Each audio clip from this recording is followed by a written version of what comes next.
നമസ്കാരം ഏമാനെ, അകത്തോട്ടിരിക്കാമല്ലോ. എന്നെ നീ അങ്ങനെ ഇരുത്താനൊന്നും നോക്കണ്ട. ഇന്ന് വരെ എന്നെ ആരും ഇരുത്തിയിട്ടുമില്ല. എടാ, ഇത് ചായക്കടയോ ചാരായക്കടയോ? ഒന്നേമാനെ, ചാരായം കുടിച്ചുകൊണ്ട് വരുന്നവരെ പോലും ഞാൻ അകത്തോട്ട് കയറ്റാറില്ല. എന്നാ ഇവിടെ രായും പകലും ചാരായ കച്ചവടമാണെന്ന് പറഞ്ഞ് നാട്ടുകാരുടെ പരാതി കിട്ടിയിട്ടുണ്ടല്ലോ. എന്നെ അറസ്റ്റ് ചെയ്തിരിക്കുന്നു. എന്റെ പൊന്നേമാനെ, എന്നെ രക്ഷിക്കണം. സാറ് ദയവ് ചെയ്ത് എന്റെ മാനം കാത്തു രക്ഷിക്കണം. ഓ, ഇത്രയ്ക്കും രക്ഷിക്കാം.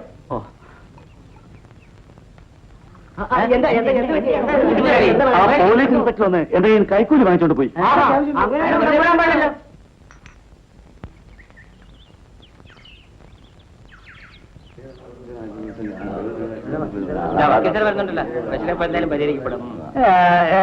എന്താ ഇവിടെ ആൾക്കൂട്ടം? എന്തുണ്ടായി?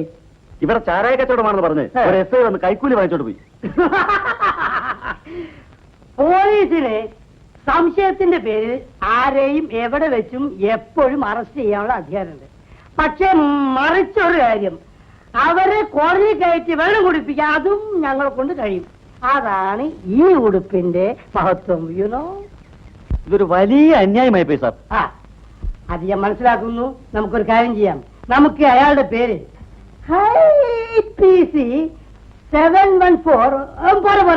നമുക്ക് അയാൾ ശരിക്കും ഒരു സോഡ കുടിപ്പിക്കണം. 417 ഒരു കേസ് ചാർജ് ചെയ്തവൻ. ഞാൻ എന്ത് വേണമെങ്കിലും ചെയ്യാം. അയാൾ അങ്ങനെ വെറുതെ വിടരുത്. ഞാനിവിടെ മാനവും മര്യാദയായിട്ട് കഴിഞ്ഞുകൂടുന്നവനാ. സത്യം. അത് ഞാൻ എന്തൊരു ദ്രോഹമാണത്. അതെ, അവന്റെ തൊപ്പിയൂരി ഞാൻ നിങ്ങളുടെ കയ്യിൽ തരാം. പോരാത്തത് 1 വർഷം ഞാൻ അവനെ അകത്താക്കും. മനസ്സിലായില്ലേ? തുക മതി മതി. ഇത് വെറും കോടതി ചെലവിന്. ഓക്കെ, നമുക്ക് ബാക്കി കോടതിയിൽ വെച്ചില്ല. Okay okay, right. ഓക്കെ. എന്തോ ഒരു നല്ല മനുഷ്യൻ. തക്ക സമയത്തിന് തന്നെ വന്നു ചേർന്നു. ദൈവമായിട്ട് ഇവിടെ കൊണ്ടുവന്ന് വിട്ടതാ. ഈശ്വര.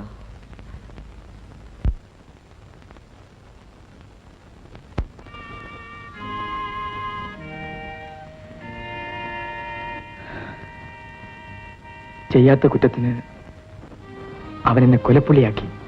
അപ്പോൾ പത്മാവതിയെ കൊന്നത് കബീറല്ലേ? ജയന്തി ചേച്ചിയും അങ്ങനെയാണ് ധരിച്ചിരിക്കുന്നത്. നിങ്ങൾ തമ്മിൽ പ്രേമമായിരുന്നു എന്നറിയാം. മതം മാറി കല്യാണം കഴിക്കാൻ അവൾ തയ്യാറാകാന് നീ അവളെ കൊന്നെന്നാണ് ഞങ്ങൾ അറിഞ്ഞത്. പ്രോസിക്യൂഷൻ കേസ് അങ്ങനെയായിരുന്നു. ആ ശേഖരം മുതലാളി പണം കൊടുത്ത് സത്യം അങ്ങനെ വളച്ചൊടിച്ചു. പത്മാവതി പിന്നെ എങ്ങനെ മരിച്ചു?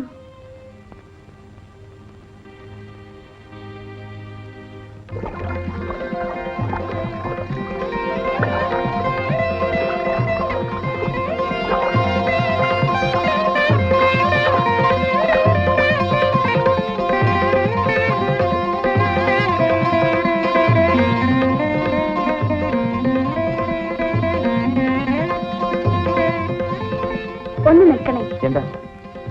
സാമൂഹ്യക്ഷേമ കേന്ദ്രം എവിടെയാ? ഇവിടെ അടുത്താ. വരും.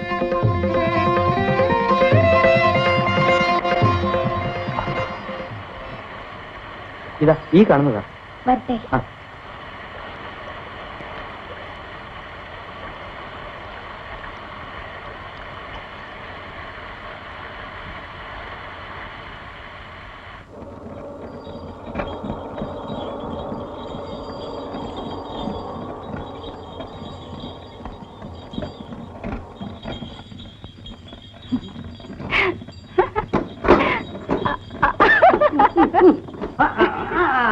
അല്ല, നീ ഇതിൽ കയറാനും തുടങ്ങിയോ? എനിക്ക് ഈ സാരി ചേരുന്നുണ്ടോ പപ്പേട്ട?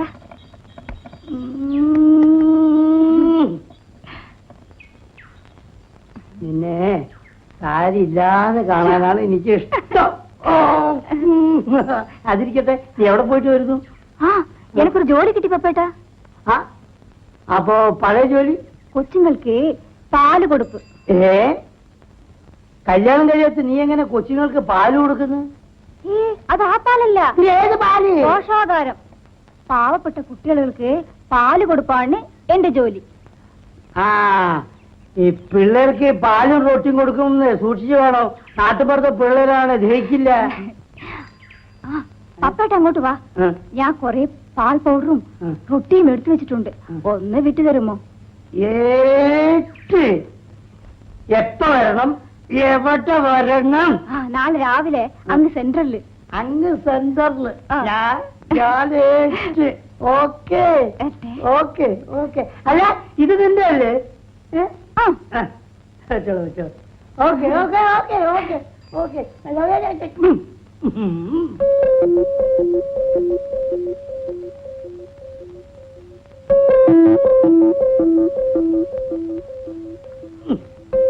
പിന്നെ ഈ പാൽപ്പൊടി അസനക്കാരെ കടയിൽ കൊടുക്കും.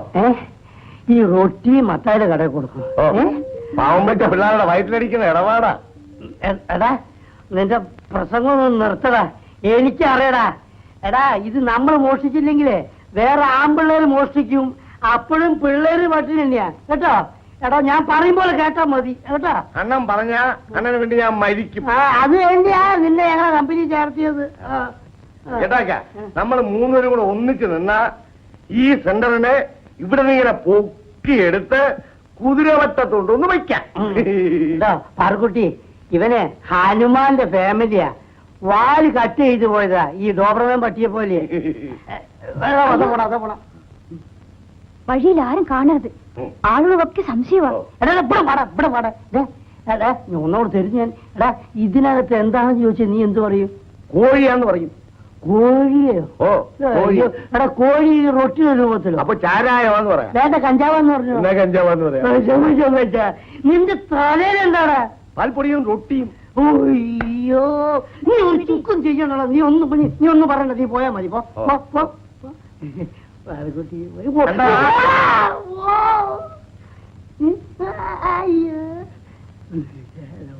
മൂക്ക് മൂക്ക്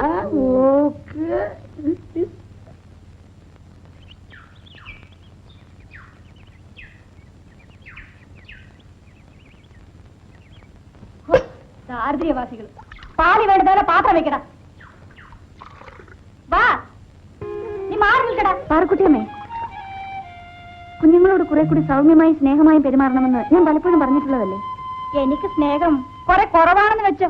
പക്ഷേ നിങ്ങളെ സ്നേഹം പാട്ടായിട്ടുണ്ട്. പാറക്കുട്ടിയമ്മേ, അനാവശ്യം പറയരുത്.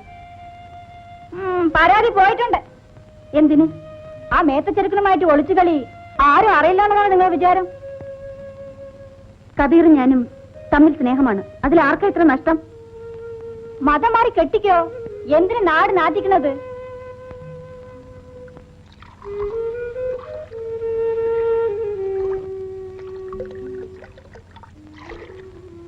പാർക്കുട്ടിയമ്മേ, പാലെന്താ ഇത്ര നേർത്തിരിക്കുന്നത്? എന്നാ നാളെ മുതൽ നിങ്ങൾ തന്നെ കാച്ചി കുറുക്കി കൊടുക്കും. എന്നാ പിന്നെ നിങ്ങളുടെ ആവശ്യമില്ലല്ലോ. നിങ്ങളുടെ പാൽപ്പൊടി മോഷണം ആരും അറിയില്ലെന്ന് ധരിക്കരുത്.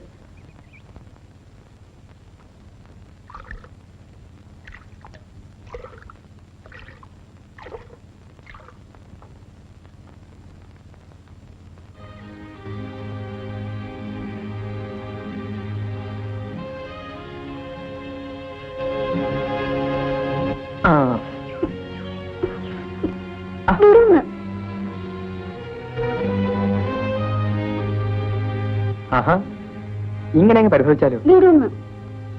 പിന്നെന്തിനാ കാത്തുന്നത്? ചേട്ടൻ എപ്പോഴും തമാശയാ. ഇങ്ങനെ മുഖം വീർപ്പിക്കാൻ എന്തുണ്ടായി? അറ്റൻഡർ പാറക്കുട്ടി പറഞ്ഞൊന്നും ചേട്ടൻ കേട്ടില്ലല്ലോ. വീട്ടിലിരുന്ന് ഞാൻ എങ്ങനെ നിങ്ങളുടെ വെൽഫെയർ സെന്ററിലെ സംഭാഷണം കേൾക്കും? ഇങ്ങനെ നടന്ന് നാട് മാറ്റിക്കാതെ മതം മാറി കെട്ടാൻ അവള് പറഞ്ഞത്. അവരൊരു സത്യം പറഞ്ഞു. അതിന് നീ എന്തിനു പരിശോധിക്കുന്നു? ഞാൻ ഇനി ആ ജോലിക്ക് പോകുന്നില്ല. ഒരു ഗ്രാമലക്ഷ്മി ഇങ്ങനെ തൊട്ടാവാടിയാകരുത്.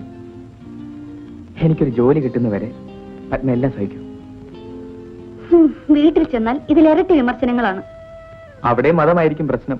നിനക്ക് പ്രേമിക്കാൻ ഒരു അന്യജാതിക്കാരനെ മാത്രമേ കിട്ടുള്ളൂടി എന്നാണ് അമ്മ ചോദിക്കുന്നത്. ചോദ്യം ശരിയല്ലേ? എന്നെ മുസ്ലിമായി ജനിപ്പിക്കാൻ ഞാൻ ആരോട് ശുപാർശ ചെയ്തില്ല. എന്റെ പ്രയാസങ്ങളൊന്നും ചേട്ടൻ അറിയില്ല. ഞാനും പത്മയെ പോലെ നിരാശയും നെടുവീർപ്പുമായി നടന്നാലോ?